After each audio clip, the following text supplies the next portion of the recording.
الٹی چپل کو سیدھے کرنے کی کیا حکمت ہے؟ وہ منہ چڑھا رہی ہوتی ہے، بھائی الٹی چپل ہے، گند لگا ہوا ہوتا ہے، آداب کے خلاف ہے، اس کو سیدھا کر دو۔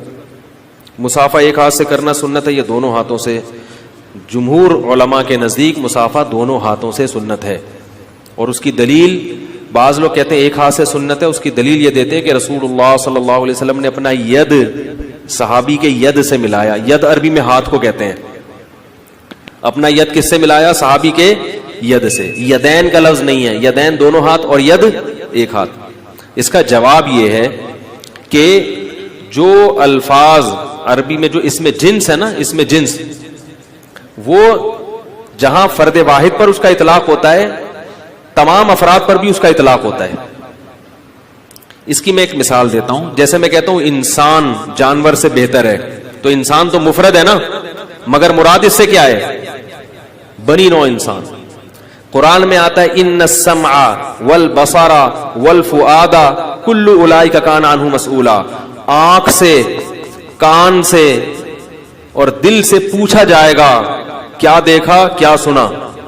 اللہ نے نہیں کہا کہ دونوں آنکھوں سے، دونوں کانوں سے، کیا کہا؟ تو یہ سمع اور بصر یہ جنس ہے، صیغہ واحد کا ہے، مگر مراد اس سے کان کے تمام افراد جو کہ دو ہوتے ہیں۔ تو یہ جو ید کا لفظ حدیث میں آتا ہے یہ تعبیر ہے کہ ہاتھ سے مصافحہ کیا، گردن نہیں ملائی۔ سمجھ میں آ رہی ہے بات؟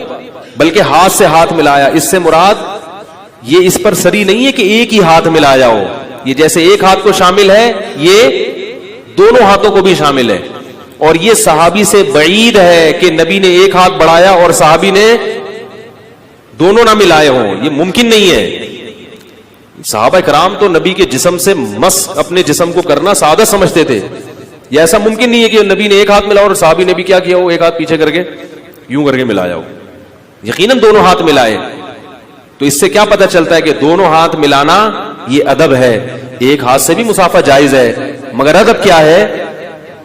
اور امت کا تعامل صدیوں سے یہی چلا آ رہا ہے، صلحاء علماء کا، فقہاء کا، کہ سب دو ہاتھ سے مصافحے کو سنت اور افضل سمجھتے رہے ہیں۔ اور یہ جو حدیث ہے اس کا یہ جواب ہے، یہ ایک ہاتھ سے مصافحے پر صریح بولو بھائی نہیں ہے، البتہ جائز ہے ایک ہاتھ سے مصافحہ بھی، کوئی گناہ نہیں ہے، لیکن ادب کا تقاضا کیا ہے؟